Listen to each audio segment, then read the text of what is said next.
Today's topic, your ex's friends. How do you get at your ex's friends? Why do they hate you in the first place? You always meant well, bought her flowers, took her on dates, planned dates, stayed loyal. You always knew what you wanted.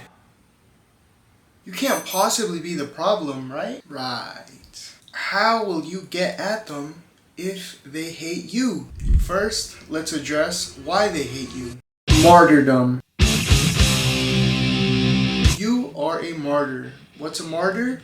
I don't know. What do Iron Man, Tupac, and Jesus have in common? They can be considered martyrs. Originally, a martyr in the Greek stood for someone that was simply a witness, and then later would be used in Christianity as someone, again, who stood witness to their faith, but were willing to die for their faith, die for what they believed in. In other words, bitch, I'd rather die! What does all this mean? A martyr creates a splash that allows for reflection because this person knew what they wanted. What does all this mean? Let's pretend this little rock is your grandma, and when she dies, she's dropped into the ocean, creating ripples. These ripples are created by the splash of her death. These are a signal that is being sent out. In a literal way, it's simply the communication between the family members announcing the death of your grandma. Now, her death allows for everyone to think about the best moments. They allows them to reflect on, for the most part, people will cry and feel sad thinking, I didn't spend enough time with my grandma. I wasn't the best person to my grandma. I could have done better. I could have been a better child. I could have been a better grandchild. I could have been a better sister. I could have been a better husband. I could have been records. Stupid ass niggas. Get them the fuck out of here.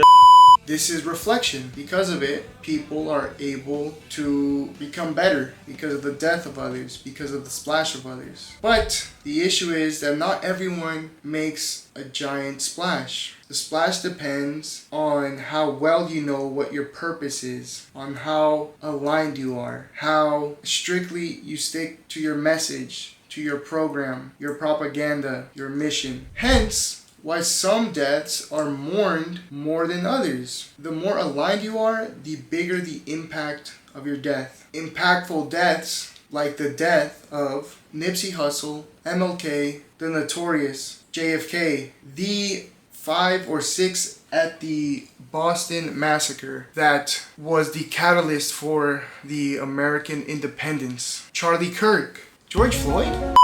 Now that you're a martyr, why isn't everyone flocking to you? Why aren't her friends flocking to you? Doesn't everyone show out of the woodwork for a funeral? No. 3 things a martyr isn't. Yes, everyone creates a splash. Everyone, when they die, they create ripples. Every relationship has some significance. Number 2, yes, every splash allows for reflection, even if it's minimal, even if it's a meaningless relationship of a week in kindergarten or elementary. You may later on in life learn a little bit from it, right? Anything. Number 3, this is the pitfall. You lack alignment, purpose, a message, a mission, an agenda, whatever label you like. You don't know what you want. You guys are on and off, testing the waters, causing turbulence until someone steps in to steal your girl or your man's, restoring stability to the pool of water, to the ocean. Now, this may not be you, so why do her friends still hate you? It's simple. What do you do when you accidentally martyr someone, but the message and whatever they stood for is not profitable to you? What do you do when you martyr someone and it makes you look bad?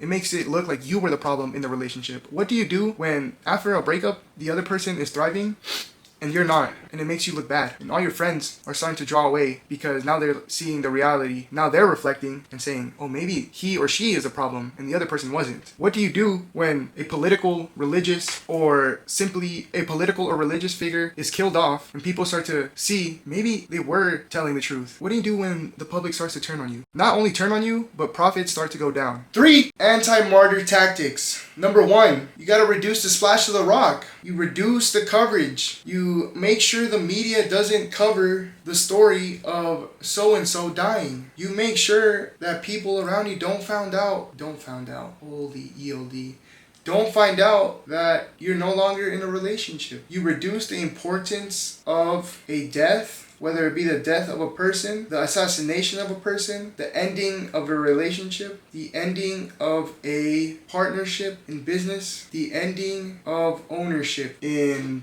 business too. Number two, you fill gaps with information that benefits you. People will begin to reflect on the character and actions of the person martyred, but you simply fill the gaps of the story that led up to their death, led up to the end of the relationship. You say, oh no, they were manipulative, they were this. You guys go tit for tat, right? No one's perfect, but why do we always do what's most convenient for ourselves? Why is it that we're always highlighting the atrocities that, say, for example, maybe Christopher Columbus or Cesar Chavez, or why is it that they're always trying to discredit someone that wasn't perfect, but genuinely tried to make a positive impact in the world? Is it so that people don't strive to be like them? Or is it because if they do strive to be like them, it's not as profitable? You fill the gaps with information that benefits you. Let's say a police officer accidentally kills a civilian. Accidentally, right? Now, what is more convenient for the establishment? To push the narrative that it is the cop to blame and fill this information gap with that bit of information, or for people to come to the realization after reflecting that we have failed as a society? Is it not more convenient to always have a scapegoat? Number three, subvert